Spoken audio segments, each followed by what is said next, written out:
शांती. आज आहे 29/5/2025 ची मुरली. महावाक्य आहे, गोड मुलांनो, तुम्ही पुन्हा आपल्या स्थानावर पोहोचला आहात.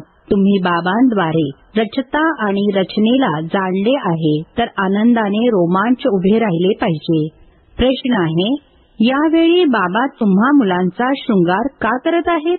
उत्तर आहे, कारण आता आपल्याला नटून थटून विष्णुपुरीमध्ये अर्थात सासरी जायचे आहे.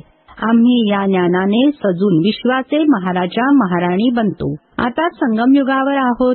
बाबा टीचर बनून आपल्याला माहेराहून सासरी घेऊन जाण्यासाठी शिकवत आहेत. धारणेसाठी मुख्य सारांश आहे. पहिला पॉइंट आहे, पहाटे अमृत वेळेला उठून विचार करायचा आहे. बाबा आमचा पिता देखील आहे, टीचरही आहे. आता बाबा आले आहेत आमचा ज्ञानरत्नांनी शृंगार करण्यासाठी. तो पित्यांचाही पिता, पतींचाही पती आहे, असे विचार करत अपार आनंदाचा अनुभव करायचा आहे. दुसरा पॉइंट आहे, प्रत्येकाच्या पुरुषार्थाला साक्षी होऊन बघायचे आहे. उच्च पदाची मार्जिन अर्थात संधी आहे, त्यामुळे तमोप्रधानापासून सतोप्रधान बनायचे आहे.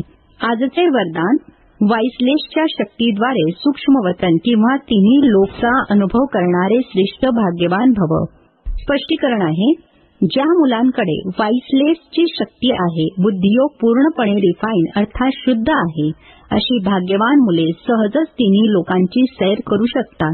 सूक्ष्मवतनपर्यंत आपले संकल्प पोहोचवण्यासाठी सर्व नाते संबंधांचे सार असणारी सूक्ष्म आठवण असली पाहिजे. ही सर्वात पॉवरफुल तार आहे. याच्यामध्ये माया इंटरफिअर अर्थात हस्तक्षेप करू शकत नाही.